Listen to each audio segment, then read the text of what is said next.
eh, teman-teman, bagi teman-teman yang sudah memiliki atau masih memikirkan pertanyaan, dapat mengirim pertanyaannya melalui kolom komentar atau bergabung dengan kita join live ya Om ya. Ya, Jadi kita bisa langsung bincang-bincang. ya silakan. Nah, ini ada yang ngirim pertanyaan melalui DM TikTok dan juga Instagram nih Om. Ya, Nah, saya mau bacanya Om ya. ya silakan. Oke, ada apakah polisi dapat menghentikan kita untuk pemeriksaan walaupun tidak sedang razia, kita dalam keadaan lengkap? Nah, Begini, polisi bukan hanya lalu lintas. ya, Polisi berpakaian dinas tentu ya. Ya. Kalau berpakaian preman, kita kan tidak tahu dia itu polisi atau bukan. Ya, dia itu bisa menghentikan siapapun yang dia dicurigain, atau dia melihat bila pengemudi melakukan pelanggaran. Tentu dalam hal ini dia tidak perlu dibekalin dengan surat tugas, Surat tugas. asal dia bisa tunjukkan bahwa dia adalah anggota polisi yang resmi. Tetapi kalau pengemudi tidak ada kesalahan atau merasa tidak melakukan kesalahan, tentu pengemudi begitu di stop ya, secara sopan santun dan kewajiban menghormati simbol Polri, wajib berhenti. kooperatif Ya, Om ya. harus kooperatif. Kemudian tentu kan ya dalam hal ini menyampaikan, ya selamat siang Pak, ada apa Pak, saya di stop, apa saya ada pelanggaran, mohon diberitahukan pelanggaran apa yang saya dilakukan, misalkan Ya. kan gitu. Iya, iya, Ya, tentu kan gitu kan ya, misalkan tanya dia, oh saudara tadi melanggar gini gini gini, saya tidak merasa Pak, tadi itu kan lampu hijau saya masuk terus gitu, misalkan contohnya. Kemudian juga dalam hal ini bisa tanya langsung, Pak, bisa saya lihat surat tugasnya Pak, Bapak melakukan rahasia di sini, kan gitu. Ya. Kalau tidak ada kesalahan, mereka itu tidak berhak, karena itu sesuai dengan pada instruksi Kapolri. Polisi ketika melakukan rahasia wajib dibekali dengan surat tugas, dan itu secara kelompok, Secara bukan satu kelompok. orang. Kalau 1-2 orang itu berarti mencari-cari lah, Mencari-cari, kira-kira ya. begitu. Laporkan ke Propam, telepon ke Propam bahwa itu kalau ada sesuatu yang tidak benar. Ya, Ya begitu kira-kira. Iya, ya. Terima kasih nih Om sudah dijawab. Semoga Iya. teman yang bertanya langsung mendengarkannya tadi ya. Iya. Ada lagi nih pertanyaan yang sudah ditulis di kolom komentar nih Om. Dari Samurai Jepang, pendapat Bapak mengenai masalah KS yang kemarin tersangka bagaimana? KS ini siapa ya? Oh, Kamarudin. Oh iya Iya, iya. iya, iya. Ini dibahas sebetulnya udah berulang-ulang kali di Iya sini, iya, Om, ya. oke, nggak apa-apa nggak Iya. apa-apa. Ini kita akan ulangin lagi. Jadi penetapan KS sebagai tersangka Ya. jelas dalam hal ini terlalu prematur. Prematur. Ya, sebagai seorang advokat, kecuali dia melakukan pelanggaran pidana, misalkan dia bunuh orang, dia pukul orang, dia nembak orang, dia melakukan misalkan nyerobot rumahnya orang, itu kan tindak pidana ya, Iya, iya. di luar profesi dia, itu bisa ditindak langsung. Namun kalau dia itu terkait dengan kasus klien yang dia bela, Ya. apapun pembelaannya dia lakukan menyebabkan orang tidak senang hati, Ya. pertama-tama harus diadukan pada Dewan Kehormatan Organisasi Rekan KS. Iya, iya. Ya. Kemudian nanti Dewan Kehormatan itu akan melakukan sidang kode etik. Bila terbukti pelanggaran, tentu bisa dilanjutkan dengan laporan polisi. Iya, iya. Polisi pun begitu terima laporan terhadap seorang advokat sedang menjalankan tugas, baik polisi, jaksa maupun instansi lainnya, itu wajib berkoordinasi dengan Dewan Kode Etik bahwa kami ingin memeriksa ini advokat ini karena tuduhannya ini. Iya. Nah, nanti Dewan Kehormatan itu akan segera melakukan pemeriksaan terhadap anggota yang diduga melakukan tindak pidana. Itu akan segera, mungkin dalam waktu 7-14 hari maksimum itu sudah disidangkan. Oh. Nanti hasil sidang kode etik itulah untuk menentukan bahwa yang bersangkutan itu bisa diperiksa atau tidak. Tidak sekonyong-konyong dipanggil, apalagi sudah ditetapkan sebagai tersangka. Itu ada sebenarnya yang merupakan pelecehan terhadap profesi advokat lah, yang bisa sampaikan. Tapi namun zaman sekarang kan yang lebih berkuasa itu kan penguasa, bukan hukum. Ya itu yang saya tidak bisa komentar lebih dari itu. Iya, baik. Ya. Sudah terjawab. Ada beberapa pertanyaan juga dari user 1128 dan juga Pak Ilham, Rafli juga. Kita akan menjawab satu persatu karena setiap pertanyaan kita antrikan dan kita tulis. Setelah itu kita bacakan sesuai dengan nomor urut. Dan saya ingatkan kembali ke teman-teman, bagi teman-teman mohon tidak mengucapkan atau mengetik kata-kata yang berbau sara dan juga tidak melakukan mengucapkan tosik ya, kata-kata yang memang sangat tidak baik untuk kita dibaca dengan teman-teman yang lain gitu ya, Mbak. Ya. Karena itu juga termasuk pelanggaran hukum ya, Mbak. Iya, itu adalah pencemaran nama baik ya. Iya. Jadi saya lanjutkan pertanyaan selanjutnya. Ya. Mana yang lebih diterima antara politik dengan hukum, Pak? Dari user 1128. Ya. Begini, hukum adalah alat politikus. Ya. Tentu, secara teori, politikus wajib tunduk pada hukum. Namun pada faktanya, politikus itu mengendalikan hukum. Itu bukan hanya di Indonesia, termasuk di Amerika, di Eropa, di seluruh dunia. Sama, karena hukum itu adalah senjata yang diciptakan oleh politikus. Memang dalam hukum ini adalah pembelaan rakyat dan sebagainya, tapi kan dimanapun sering penguasa itu melawan hukum yang mereka sudah nyatakan sebagai hukum yang berlaku di negara yang bersangkutan.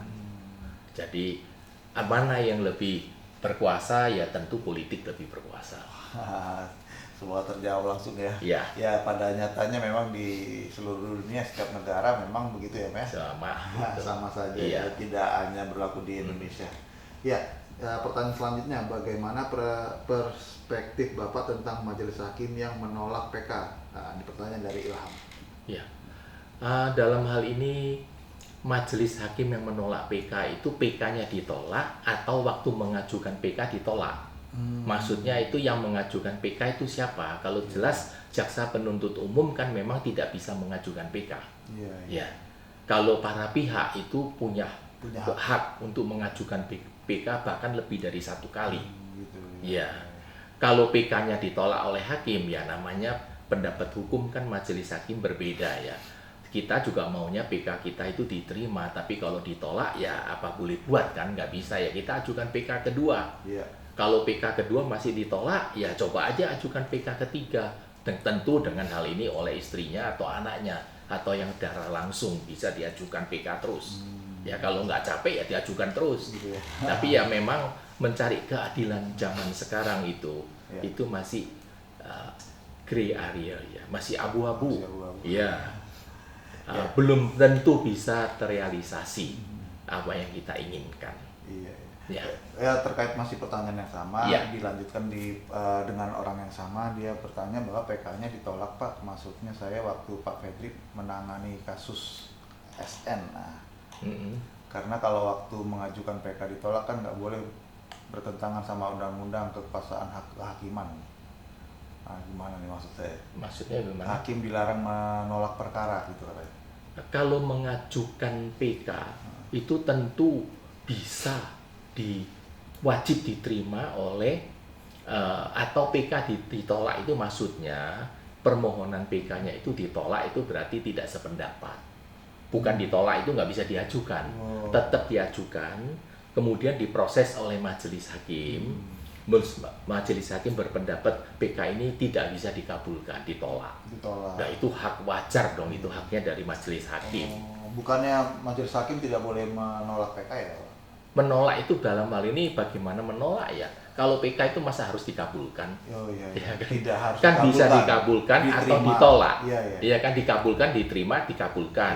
Atau ditolak kan gitu kan, ditolak dengan perbaikan. Mungkin ada hal-hal yang perlu diperbaiki kan gitu kan. Harus disempurnakan. Iya, itu biasanya ada dalam angka atau soal denda itu biasanya dirubah di sana.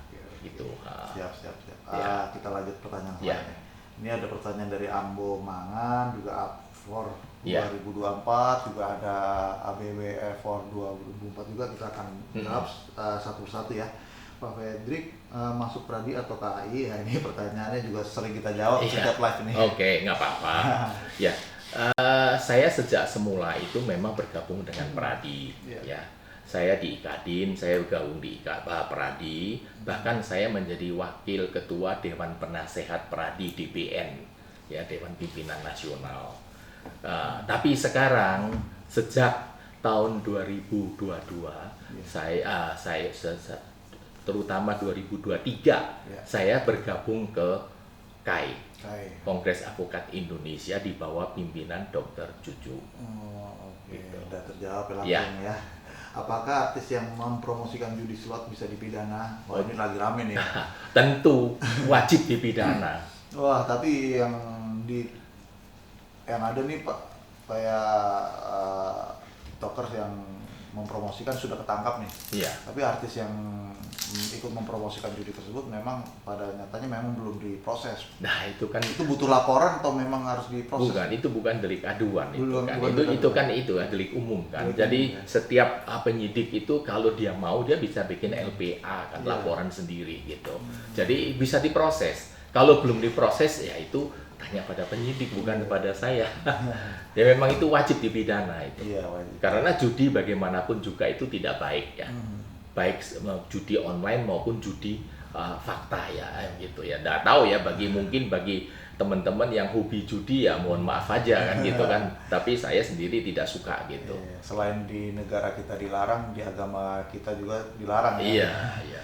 Ya, kembali ke pertanyaan yang memang sudah dikirim ke kita melalui DM. Iya, iya. Kita juga jawab, mungkin teman yang sudah bertanya telah hadir di live kita.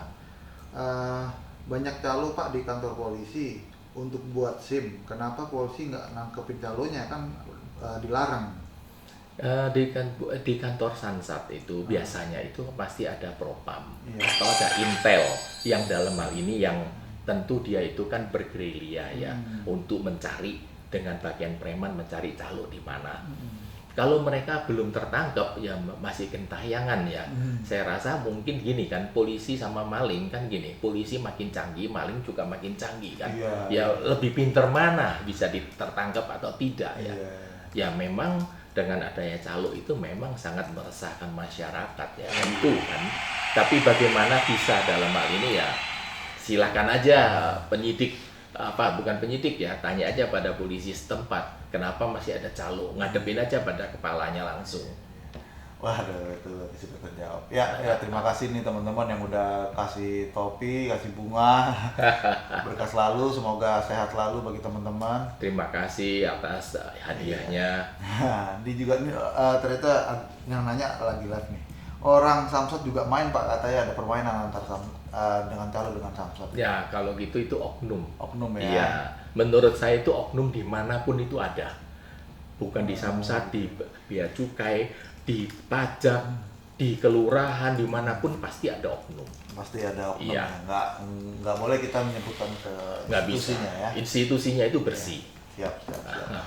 Kita lanjut di pertanyaan selanjutnya. Kenapa Sambo CS dapat diskon potongan hukuman dari Erwin? Nah, ini pertanyaan yang sudah ditanya berulang kali dan harus kita jawab lagi. Iya.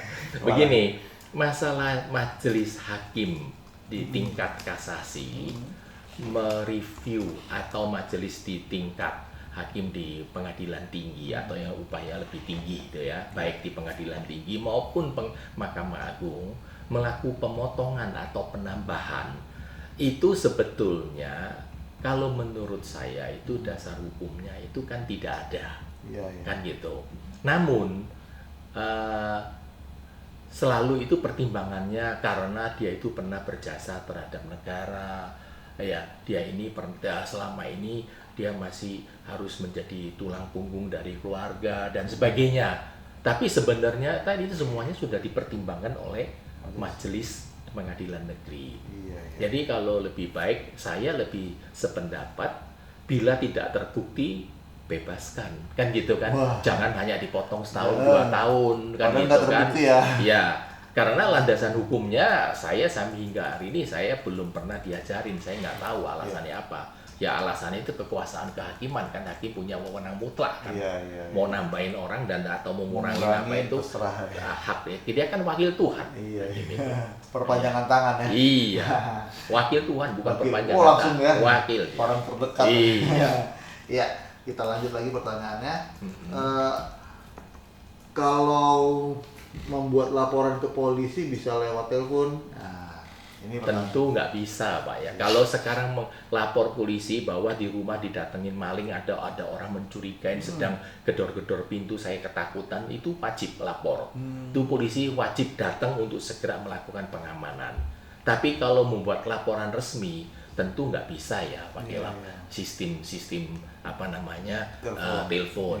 Tapi kalau nggak salah itu ada sistem laporan online kalau nggak salah. Saya tidak tahu ya apakah sudah dijalankan atau belum. Waktu itu saya dengar akan dijalankan dengan program laporan polisi online. Saya belum tahu itu sudah dijalankan sudah belum. Sih itu sudah dijalankan, cuman memang kurang efektif ya, karena memang banyak flow-nya juga sebetulnya. Iya. Masalahnya juga satu kan, bertemu muka itu jauh lebih efektif daripada hanya via telepon atau via media atau koresponden.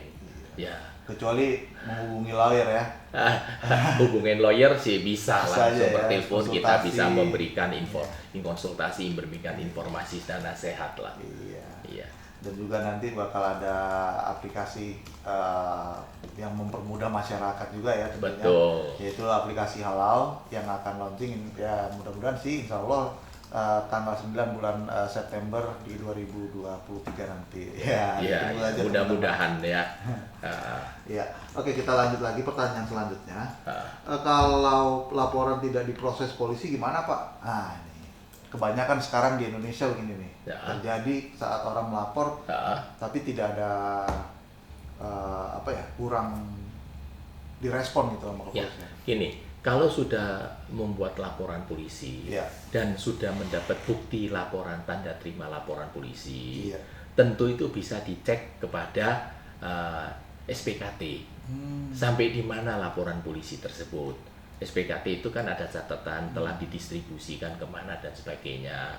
Kemudian pada BINOS, Biro Operasi kan, dan pada Serse itu pasti akan ada catatan. Misalkan diproses oleh unit ini, atau dilimpahkan ke daerah dan sebagainya.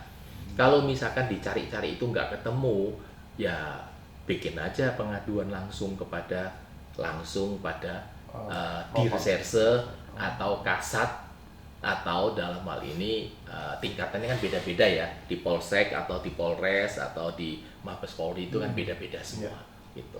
Tapi tentu dalam hal ini memang sering banyak keluhan dari masyarakat, laporan polisinya itu tidak diproses atau jalan di tempat.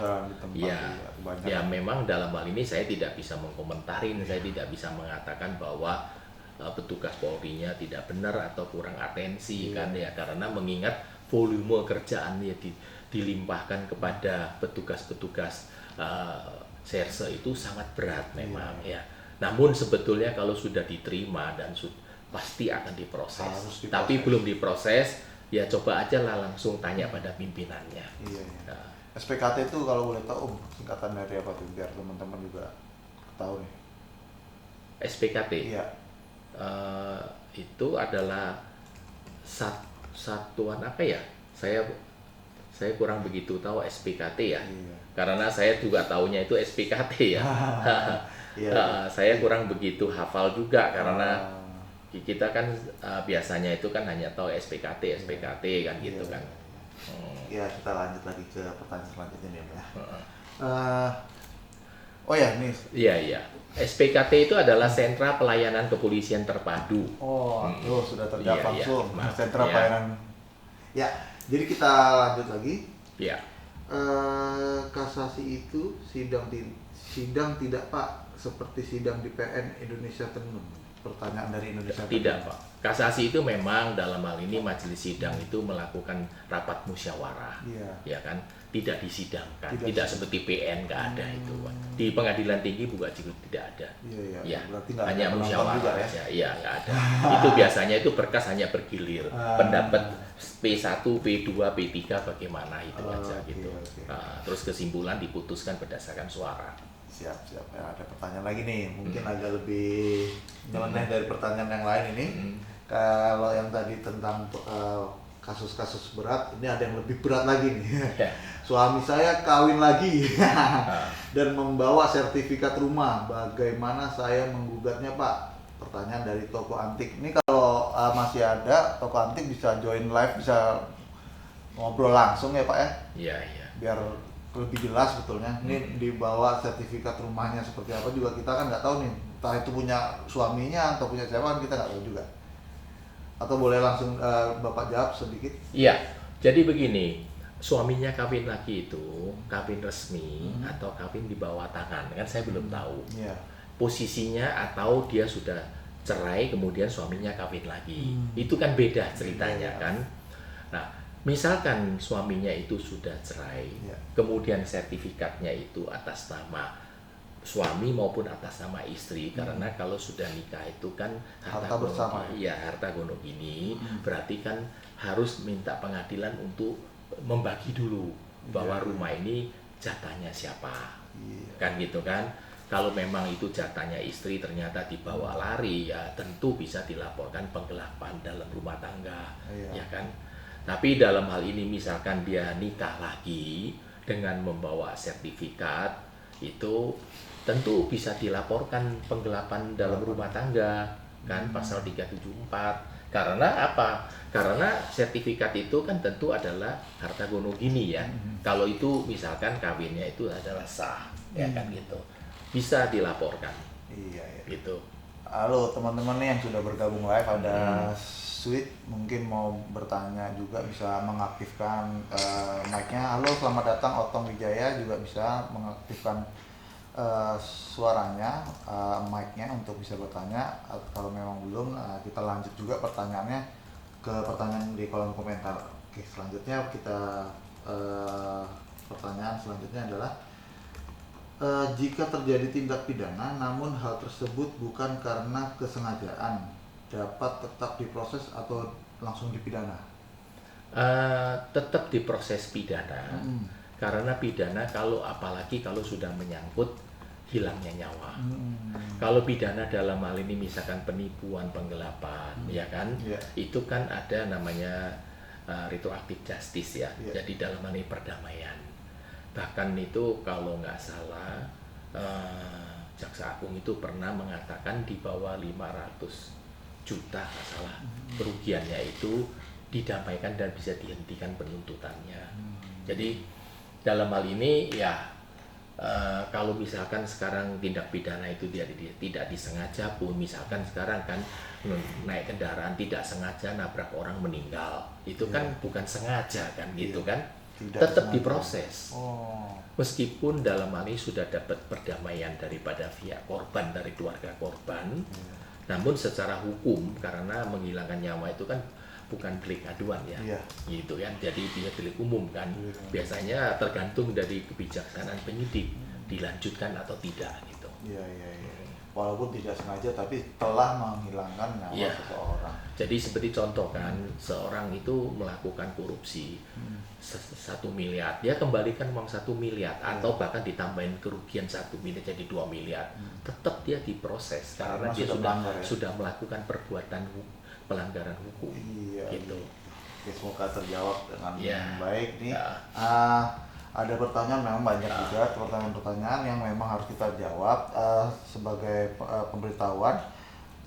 Pertanyaan yang kami simpan akan kami baca semuanya pada malamnya hari ini. Kalau memang tidak bisa kita bacakan malam hari ini, kita kirim di hari berikutnya, karena kami akan live setiap hari Rabu dan Jumat jam 8 malam sampai 1 jam ke depan ya. Seperti pertanyaan Nonol juga kita sudah antrikan. Jadi teman-teman yang sudah bertanya, kami harap untuk stay tune di live kami supaya pertanyaannya dijawab di saat kalian masih bersama kami gitu ya Pak ya. Iya. Pertanyaan selanjutnya, apabila dalam mediasi perdata timbul unsur pidana, misalnya kekerasan, itu bagaimana Pak? Lapor polisi. langsung diproses. Iya, langsung proses. Karena itu memang ada unsur kekerasan. Iya, bahkan bisa minta hakim yang mediasi itu atau mediatornya itu jadi saksi. Iya, iya. Nah, itu nggak boleh itu. Iya, udah jelas itu Iya. pelanggaran ya. Itu hal apa proses itu. Penganiayaan itu bisa kena itu. Temen yang sudah bergabung live, jika punya pertanyaan boleh silakan aktifkan mic kalian. Mungkin Otong Wijaya atau SUJ boleh, atau kami lanjut lagi pertanyaan selanjutnya. Seperti masih malu-malu nih. Kita lanjut lagi pertanyaan selanjutnya. Saya mahasiswa hukum semester 3. Tips untuk mengembangkan pemikiran kritis, Pak. Wah, ini seharusnya nih temannya langsung join ke kita nih ya. Enaknya bisa ngobrol langsung ya. Iya. Pemikiran kritis itu dari karakter seseorang ya. Iya. Jadi ada orang itu memang pikirannya itu kritis, apapun itu dianalisa kan gitu dengan tajam kan gitu. Jadi cobalah belajar itu kan, sesuatu peristiwa itu dikritisi. Coba Anda masuk menjadi via korban atau via pelaku, bagaimana bila Anda jadi pelaku atau Anda menjadi korban. Dari sanalah Anda kembangkan, mengkritiskan perasaannya bagaimana. Jadi segala sesuatu, tindakan kita dan pemikiran kita, sebelumnya itu kita coba mencoba pada diri kita. Bila kita menjadi pelaku, risikonya apa dan akibatnya apa dan bagaimana selanjutnya. Misalkan kita jadi korban, bagaimana kelanjutannya dan risikonya apa. Misalkan contoh, saya mau mukul seseorang, saya mau hajar dia, pikir dong, gua sekarang hajar, mungkin dia kalau lawan dia ternyata dia jago kungfu gitu kan, bagaimana saya punya nasib. Misalkan ternyata dilaporkan polisi, saya diproses, bagaimana saya masuk penjara kan gitu. Kritis misalkan contoh kan, oh ini hukumannya kok tidak benar ya, rasanya tidak sesuai dengan perasaan keadilan masyarakat. Memang hukum itu kan tidak adil. Kalau hukum adil itu ada di surga. Kan di sini nggak ada hukum adil, ya kan? Karena ada yang merasa senang, ada yang merasa nggak senang, itu sudah pasti. Yang menang pasti senang, yang kalah pasti nggak senang kan gitu. Yang dihukum pasti bilang nggak adil, yang menjatuhkan supaya orang itu dihukum merasa senang kan gitu. Ya bagaimana kritis tergantung pada karakter dan pribadi kita untuk menggalinya. Wah keren nih, jawabannya keren banget malam hari ini. Ya sudah bergabung Saslingga, silakan punya pertanyaan. Selamat malam Pak. Ya, selamat malam. Selamat malam Pak. Iya, iya Pak. Terima kasih Pak John bisa bergabung. Iya, silakan Pak. Mungkin bisa saya bantu. Ya, perkenalkan Pak, saya advokat Saslingga di Jakarta. Oh, selamat kenal Pak Lingga. Ya, salam kenal Pak. Sudah bisa bergabung nih. Iya. Saya mendengar aja dulu lah, nanti saya lihat ini tertarik saya nih soal kritis ini kan, memang saya setuju sih kalau dengan kekritisan kita itu memang akan menemukan sebuah titik kebenaran. Karena kalau kita menerima begitu saja, ya tidak ada kemajuan Pak ya. Kemajuan ya, iya. Seperti itu Pak. Betul Pak. Memang kita perlu kritis Pak, tapi dalam hal ini kita juga harus mempertimbangkan Pak ya, perasaannya yang kita kritisin itu jangan kita mempermalukan dia di depan umum kan gitu kan Pak. Kita menjaga perasaan orang sehingga hubungan kita itu bisa lebih harmonis lah. Asalnya begini Pak, kasarnya begini Pak, daripada kita jadi musuh, mending baik kita rangkul dia, musuh jadi teman. Kan kira-kira gitu Pak. Kita mengkritisi tapi bukan kita menelanjangin dia. Kalau saya pendapatnya begitu Pak. Memang banyak Pak hal-hal yang perlu kita kritisi atau kita merasa tidak benar atau tidak adil. Namun ya memang hukum itu kan tidak adil Pak. Bagaimana bisa kita adil Pak? Seperti contoh Pak, rekan-rekan kita dijerat sama penyidik ya kan Pak, meskipun nanti praper dia itu bisa bebas kan, dia kan sudah namanya udah rusak Pak, dia dijadikan tersangka atau dari apa segalanya, toh akhirnya juga begitu terus kan Pak, terulang terus kan Pak. Ya begitulah Pak nasib kita Pak, kita tetap harus tidak patah semangat Pak, tetap kita harus kritis, kita harus berani, tapi terarah Pak, itu saran saya Pak. Iya, benar Pak Brede, karena memang ketika kita memperjuangkan keadilan, sesungguhnya di sanalah dia bersama-sama datang ketidakadilan itu sendiri. Betul Pak. Karena memang kalau kita lihat dalam memperjuangkan keadilan itu justru kadang-kadang dan memang sering terjadi bahwa pemberi keadilan itu sendiri sebenarnya tidak adil dalam bagi dirinya sendiri, bagi apalagi buat orang lain. Betul karena Pak. memang mereka bukan orang-orang yang sebenarnya kredibel dalam pemberi keadilan, hanya kewenangan aja yang ada pada dirinya. Iya. Kewenangan itu justru kekuasaan justru kan mengalahkan keadilan Pak. Betul, betul. Karena sebenarnya banyak luka, banyak borok yang belum mereka obati pada dirinya sendiri. Betul Mereka Pak. orang-orang yang pantas untuk memberi keadilan sebenarnya, cuman karena hanya profesinya. Iya. Nah, jadi kalau bicara tentang profesi, Iya. belum tentu dia melakukan tugasnya secara profesional. Betul. Karena ada di sana sini kepentingan, Betul. tekanan, iming-iming dan sebagainya. Pak Freddy. Betul Pak. Betul sekali Pak, sependapat Pak saya Pak. Kan banyak sekali Pak ya, dari pihak-pihak tertentu Pak, itu kan berusaha bersaing bagaimana bisa hidup lebih mewah kan gitu Pak. Meskipun dalam hal jabatan dia itu kan tidak mungkin dia boleh diperbolehkan hidup mewah, tapi kan tetap aja mereka hidup mewah Pak. Itu kan sering terjadi Pak. Nah, itu dia. Jadi kalau mencari kesalahan orang lain pintar, tapi dirinya sendiri malah lebih besar kesalahannya. Malah ditutupin Pak ya. Penodong ditodong jadinya kan gitu kan, atau cari todong sehingga seperti itu. Ya itulah Pak, memang dunia ini masih tidak adil Pak. Dengan adanya seperti profesi kita sebagai avokat Pak ya, kita sudah bela mati-matian Pak. Kita juga kadang-kadang oleh klien juga kita diperlakukan kan tidak adil juga kan Pak. Kasusnya udah selesai, dia nggak mau bayar via kan gitu Pak, sisa fee-nya nggak dibayar, ya kan Pak. Kalau nggak nanti banyak lah Pak, mungkin saya rasa rekan juga akan sudah pernah mengalami hal-hal yang serupa lah. Memang serba tidak adil Pak. Tapi bagaimanapun juga Pak, perjuangan itu tidak bisa kita padam Pak. Kita tetap harus membara Pak, memperjuangkan keadilan semaksimal mungkin yang kita mampu kita perjuangkan. Wah, keren.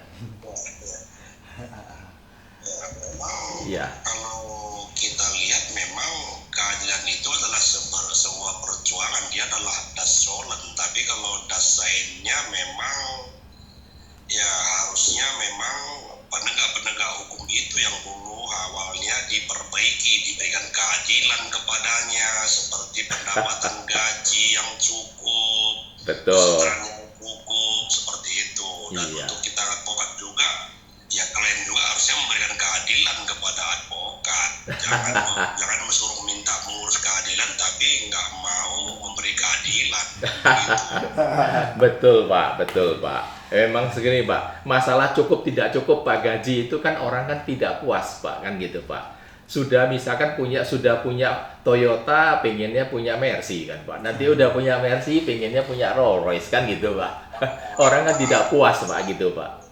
Nah, itu benar juga, tapi kan sebenarnya budaya setor menyetornya itu Pak. Jadi dari atas ke bawah itu udah lingkaran setan itu Pak. Ya memang begitulah Pak.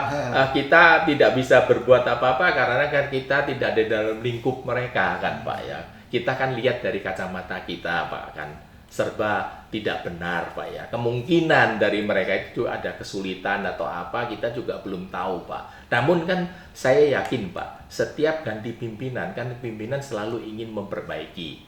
Meskipun Pak dalam hal ini belum tentu dia mampu kan gitu Pak. Ya. Setuju. Iya, kita juga seperti kita Pak, kan kita anggota advokat, kita organisasi sekarang udah 100 lebih kan Pak. Setiap orang mengatakan organisasi yang sah kan Pak. Tapi yang sekarang saya tanya Pak, organisasi mana yang pemimpinnya itu membela anak buahnya mati-matian Pak? Nggak ada Pak. Nggak ada, Pak. Ya itulah Pak. Organisasi di situ kan Iya. hanya untuk melegalisir si advokat lalu bayar iuran.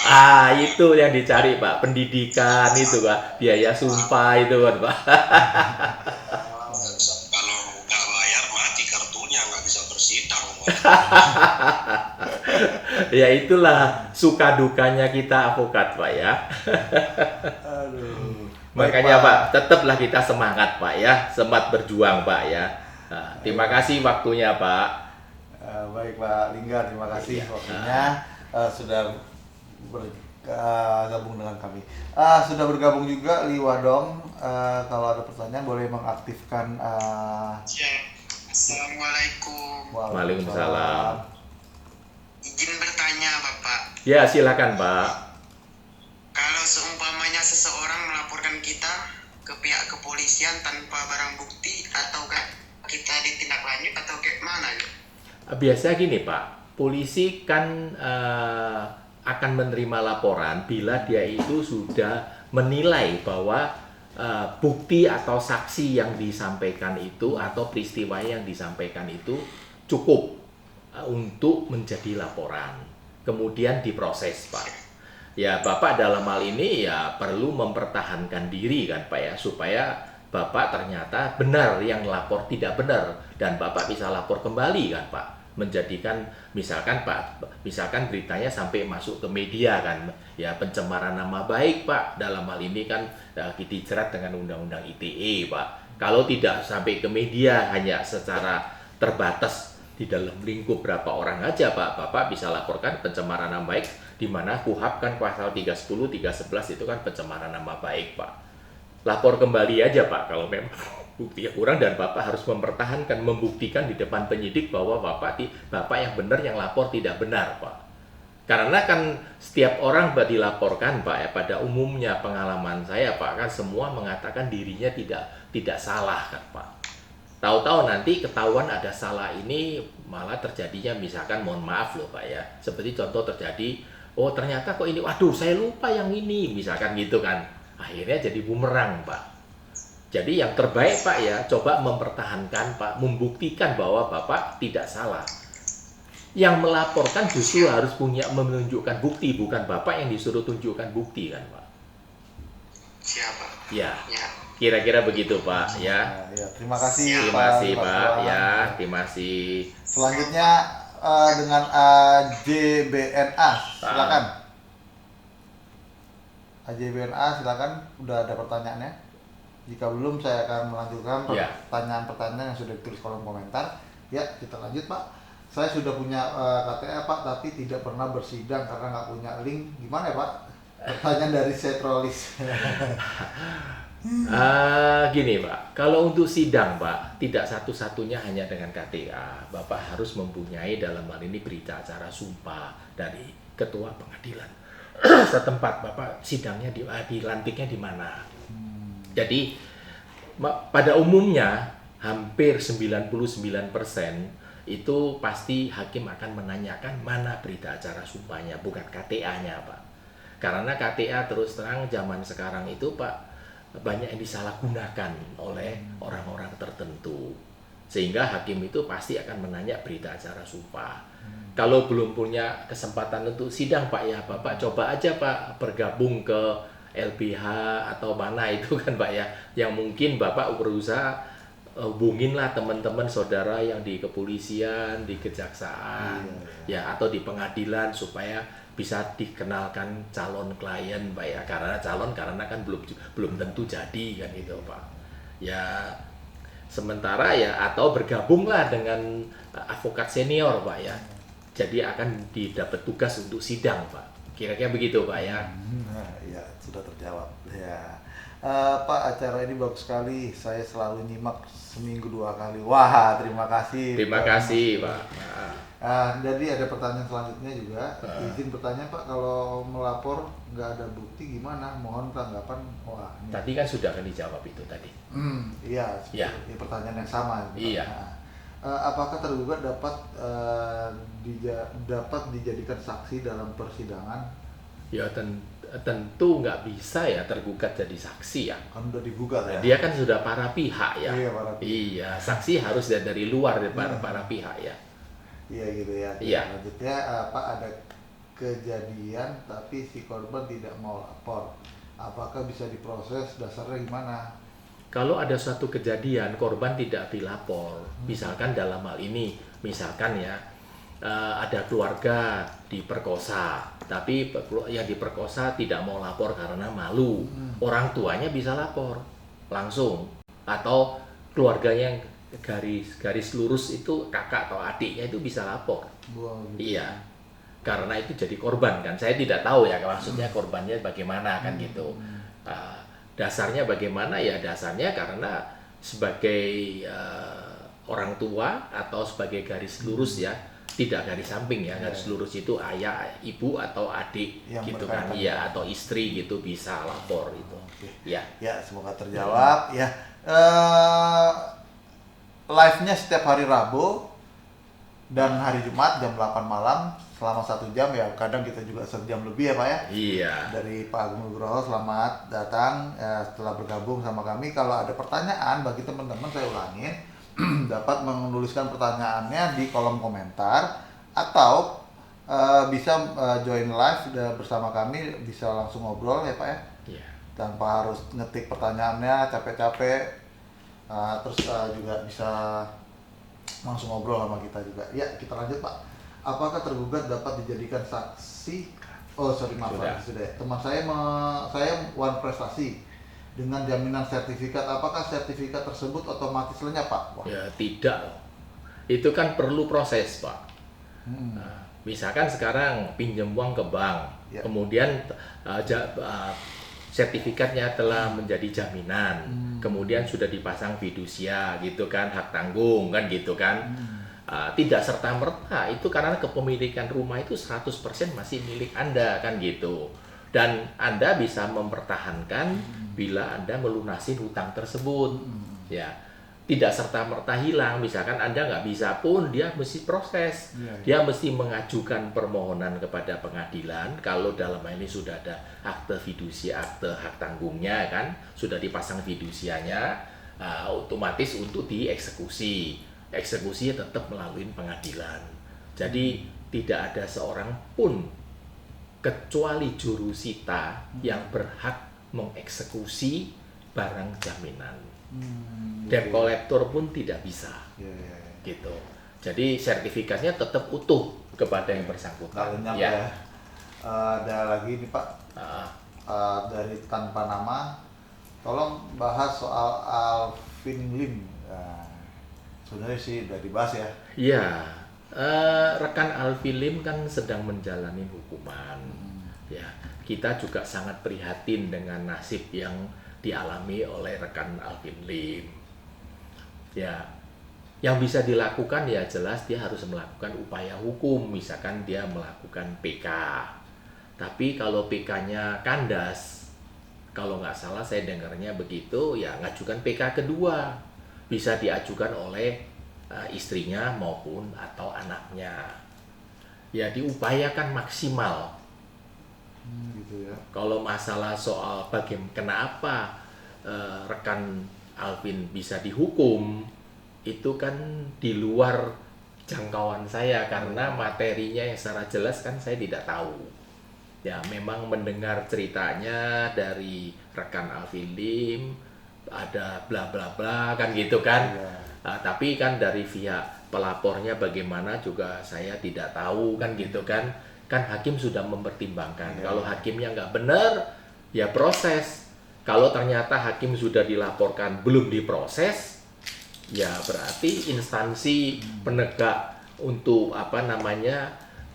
kejujuran atau dari pengawasan terhadap hakimnya yang mungkin kurang atensi ya. Dalam hal ini ya bisa dicoba ulang, ketemu pada pimpinannya seperti pimpinan KJ, pimpinan Bawas kan gitu. Kalau hanya secara prosedural atau surat menyurat itu hasilnya itu ya boleh dikatakan 0% ya. Bisa dibaca atau dibuang. Iya. Ngadap sendiri bawa suratnya, ketemu sendiri. Desak waktu dan harus perlu ketekunan. Iya, iya, iya. Gitu. Sabaran juga ya. Iya. Ya sudah bergabung juga dari Muhammad Arisai. Iya. Mau bertanya silakan aktifkan mic-nya. Silakan Muhammad Arifai. Masih bingung pertanyaannya mau ditanya apa? Oke. Izin nyimak dulu ketua, izin. Silakan, Pak. Oke, kita lanjut lagi pertanyaan selanjutnya. Hutang piutang bisa dibawa ke ranah pidana nggak, Pak? Kalau hutang piutang mengakibatkan tindak pidana tentu bisa dibawa ranah pidana ya. Misalkan contoh hutang piutang kemudian dikasih cek. Ceknya itu kosong, sekali, 2 kali, 3 kali, itu bisa jadi pidana, jadi penipuan. Misalkan hutang piutang dalam hal ini membeli TV, terus belum dibayar, TV-nya dinikmatin, gitu kan, bisa jadi pidana, itu jadi penggelapan. Jadi hutang piutang yang dalam hal ini misalkan sama bank yang nggak bisa dipidana, gitu kan. Kalau bank itu mempidanakan kliennya, menurut saya itu ya saya nggak tahu ya, kecuali ditemukan misalkan jaminannya palsu, gitu kan. Kalau nilai jaminan itu sebenarnya tidak bisa dipermasalahkan, karena nilai jaminan yang nilai itu kan bank sendiri. Kalau ada oknum bank yang nilainya terlalu tinggi, kemudian oleh pimpinan diketahui bahwa nilainya tidak memadai, itu kan salahnya kepada oknum yang menilai kan gitu kan, bukan pada kliennya. Tapi ya saya belum tahu, itu kan case by case ya, saya tidak bisa memberikan suatu pandangan yang lebih dari itu. Ya. Ya, ini ada pertanyaan sudah ngumpul juga, ada Mas Hermin, ada juga dari Didodi. Ya, pertanyaan juga nggak jauh beda, tapi karena pertanyaannya sudah pasti banyak, harus kita urut dulu nih, Pak ya. Surat cerai yang belum diambil ke pengadilan agama selama 1 tahun itu bagaimana, Pak? Dari Mas Hermin. Surat cerai itu mau 5 tahun belum diambil pun yang berhak itu tetap bisa mengambil. Dan kenapa tidak diambil? Ya sebaiknya segera diambil lah. Iya, bernikah lagi ya. Iya. Iya, itu mudah-mudahan terjawab. Ya, dari Didodi, debitur meninggal. Apakah anak bisa menolak mewarisi hutang? Ya nggak bisa. Wah. Hukum perdata itu kan memang hutang itu kan diturunkan pada ahli warisnya. Secara otomatis. Iya, otomatis. Wah. Siap-siap nih. Sebelum nggak bisa meninggal itu. artinya hapus dulu hutangnya biar nggak nyusahin anak cucu ya kan. Iya. Aduh, mantap Pak Fredrik, advokat kelas atas. Wah, terima kasih. Iya. Gimana, ada pertanyaan lagi yang mau join sama kita juga bisa langsung aktifkan mic-nya. Assalamualaikum. Waalaikumsalam. Ready. Malam-malam. Saya mau bertanya, Pak. Iya. Kalau masalah tanah, Iya. saya kan dari keluarga buta hukum ya. Ya. Jadi orang tua saya ini punya masalah tanah. Iya. Bagaimana Pak? Dan itu ada pihak ke-1 sama ke-2 nggak gugat. Menggugat keluarga Bapak gitu maksudnya? Nggak gugat tanah yang kita diamkan. Iya, iya. Tapi tanah itu kan emang nggak ada suratnya ya, Pak ya. Tapi kita udah diam di situ selama puluhan tahun gitu, Pak. Oke. Itu gimana caranya, Pak? Gini, pertama status tanah itu milik negara atau tanah itu tanah punya seseorang yang disuruh jadul zaman dahulunya karena ditelantarkan kemudian ditempatin gitu. Harus tahu posisinya dulu. Kalau tanah itu milik negara atau tanah tidak bertuan, tentu Anda yang telah tinggal di tanah tersebut lebih daripada 5 tahun, Anda berhak mengajukan permohonan hak melalui RT, RW, lurah, dan kecamatan untuk mengusulkan hak terhadap tanah tersebut. Misalkan tanah itu masih verponding, kan gitu zaman Belanda tinggal, kan banyak sekali di Indonesia itu tanah verponding. Itu Anda sudah bertahun-tahun di sana, Anda punya hak untuk mengajukan, bisa disertifikatkan. Tapi kalau tanah itu sertifikatnya atas nama si A, kemudian atau diam-diam disertifikat oleh si A, itu bisa diproses karena kan sertifikat itu sebelum diterbitkan BPN punya kewajiban kan memeriksa fisik lapangan. Kalau lapangan ada yang huni, dia harus tanya bahwa Bapak sudah berapa lama huni di sini, tanah ini punya siapa. Nah, tapi kalau BPN diam-diam tanpa melakukan survei atau tanpa menghubungin yang punya tanah atau yang jaga di tanah tersebut, ya itu berarti oknum itu melakukan tindak pidana. Nggak benar dia terbitkan sertifikat. Gitu. Kira-kira begitu, Pak. Gimana tanggapannya? Berarti tanah itu hak yang mendiamkan gitu, Pak? Tanah itu tanahnya sebetulnya statusnya milik negara atau tanah siapa, Pak? Saya kurang tahu karena orang tua, tapi sejak dulu sih udah lama dari zaman masih rawa gitu, Pak. Oh ya, begini aja Pak, mungkin Bapak bisa tanya sama lurah setempat ya, Pak, tanah yang saya tempatin atau ditempatin oleh orang tuanya itu statusnya itu tanah punya siapa gitu aja. Lurah kan punya catatan di buku C-nya kan. Oh ini tanah negara misalkan gitu kan, atau itu tanah siapa kan gitu kan. Anda bisa mengajukan permohonan hak. Begitu. Iya, jadi kurang lebih. Iya Pak ya. Terima kasih sudah bergabung juga sama kami. Ya, kabar baik Pak. Ada pertanyaan nih Pak dari Sabta Randika. Om Fredik, apa kabar? Oh baik, terima kasih. Iya, jadi kita lanjut lagi. Debitur, sorry. Perbuatan pidana oleh oknum militer dapat lingkup sipil bisakah dibawa ke pengadilan umum?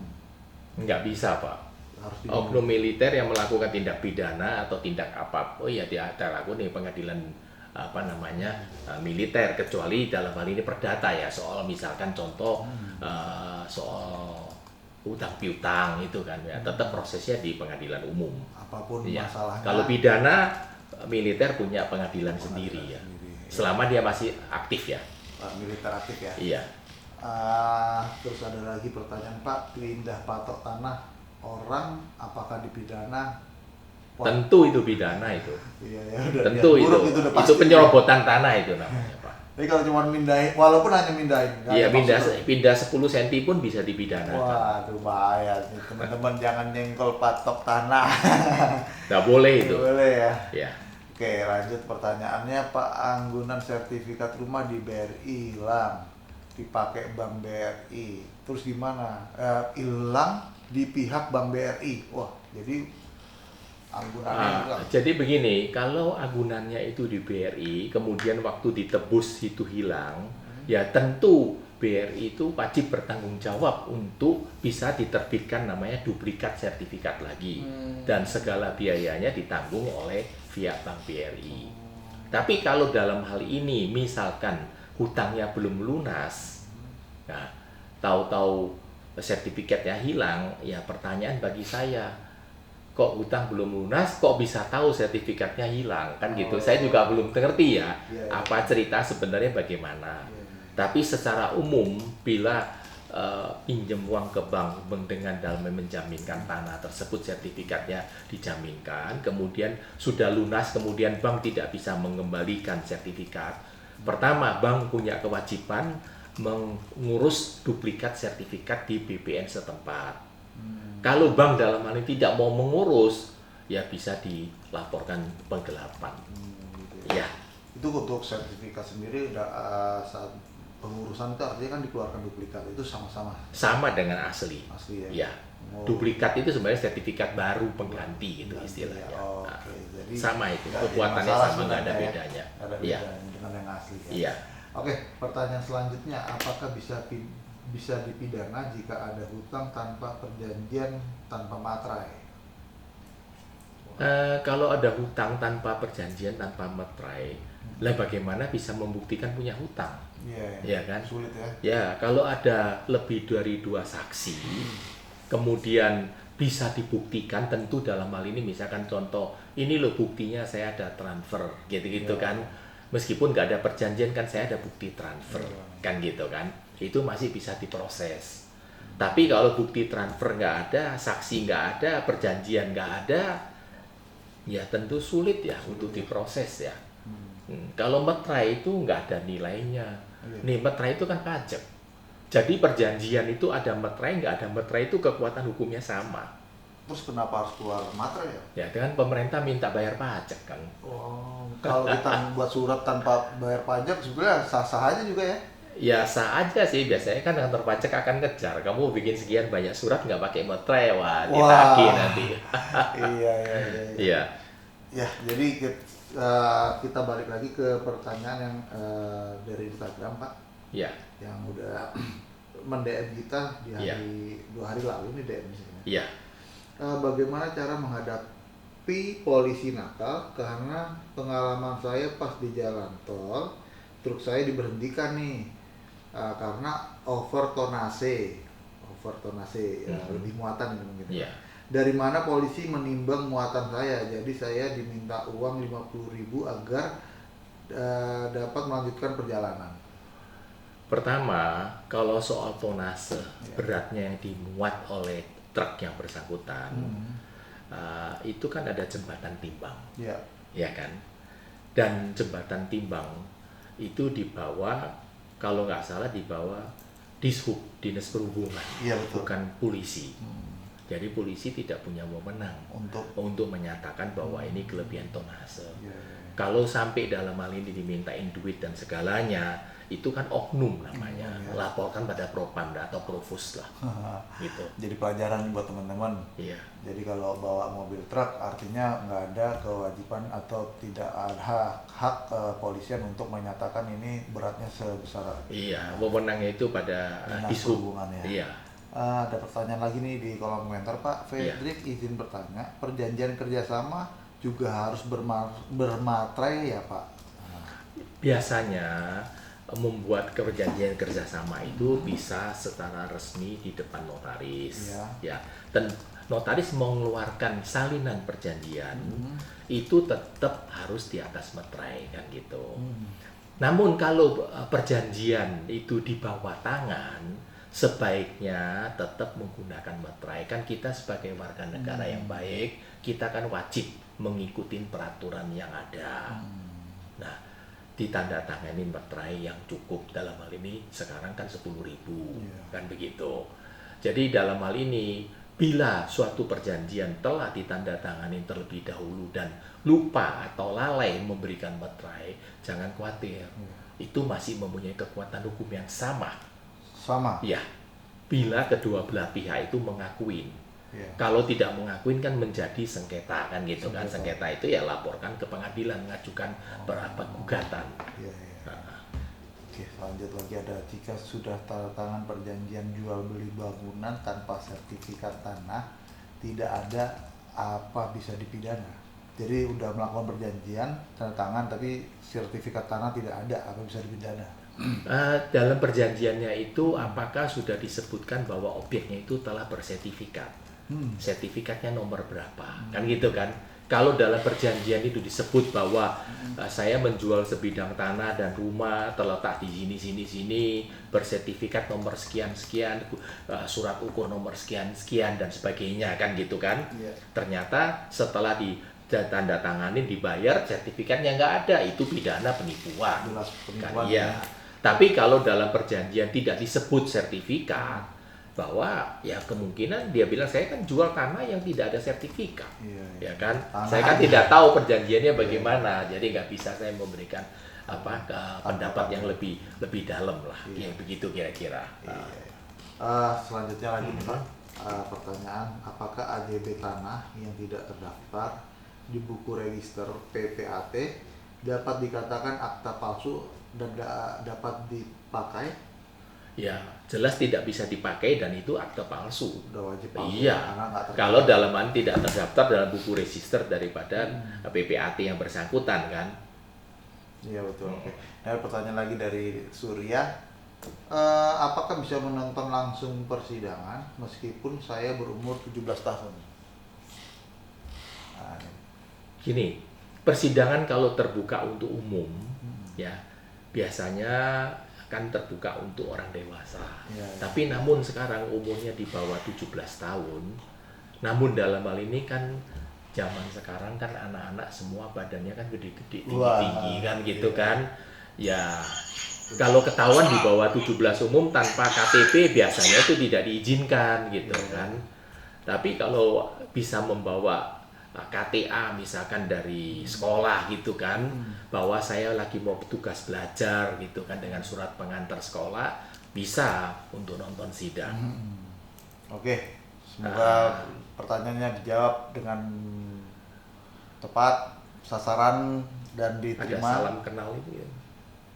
Yang baru bergabung Pak Bento 8258, silakan. Silakan Pak Bento. Silakan, apa yang bisa dibantu?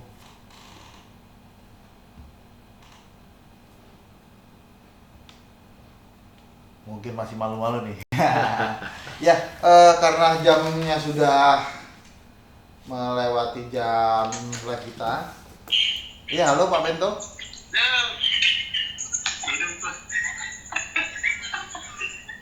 Halo.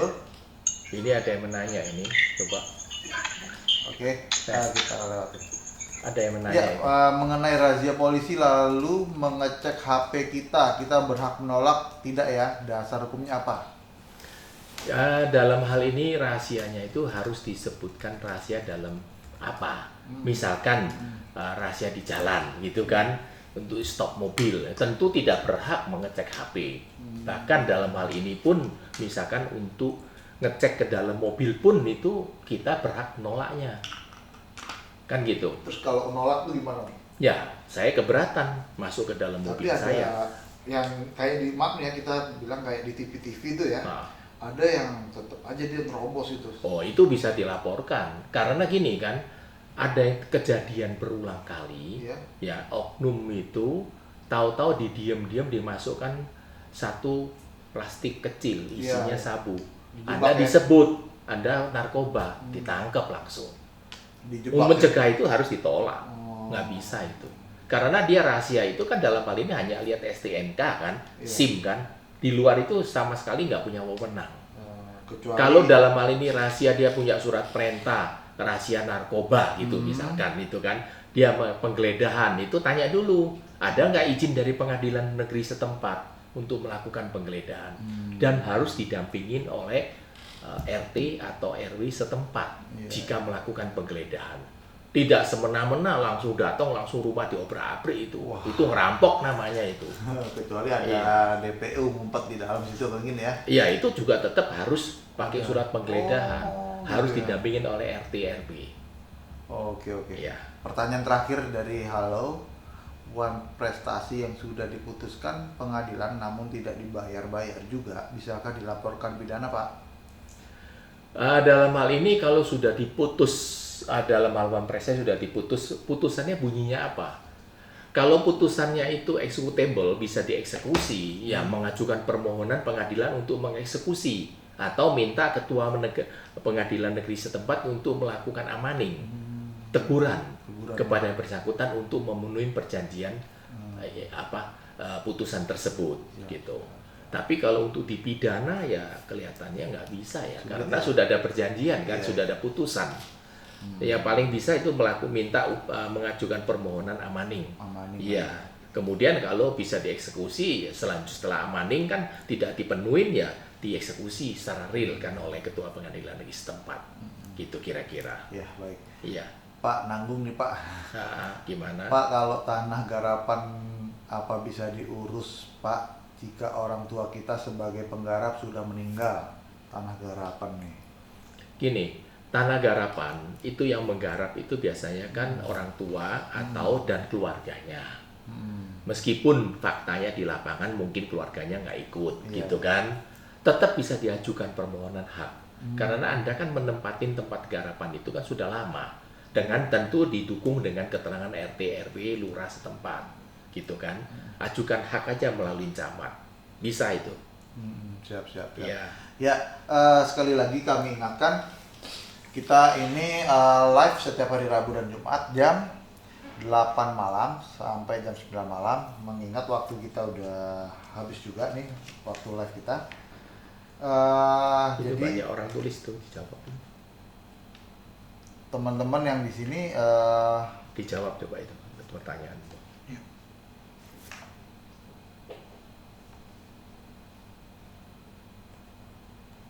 ada mau jawab satu lagi Pak, boleh? Iya, silakan. Layak menyandang gelar dokter Pak, hari ini memberikan Oh, terima penjelasan. kasih. Untuk tanah garapan, apa bisa para ahli waris bisa mengurusnya Pak? Bisa. Tadi kan sudah dijawab itu. Nah itu udah bisa. Iya. Oke. Kita akhirin aja Pak ya. Sekali lagi saya ucapkan terima kasih teman-teman yang Terima sudah kasih. hadir. Panjang umur buat teman-teman, murah rezeki ya kan Pak. Sehat selalu. Ya. Sehat selalu yang Mohon paling maaf bila ada yang kelewatan Iya. atau lalai dijawab. Mohon maaf ya karena tim saya juga sudah berusaha maksimal. Mungkin ada yang lalai, jadi mohon maaf, bukan saya sengaja tidak mau menjawab ya. Tapi mohonlah disampaikan kepada kesempatan live untuk hari Jumat. Iya, oke. Selamat malam semuanya. Selamat Terima malam. kasih. Waalaikumsalam warahmatullahi wabarakatuh. Waalaikumsalam.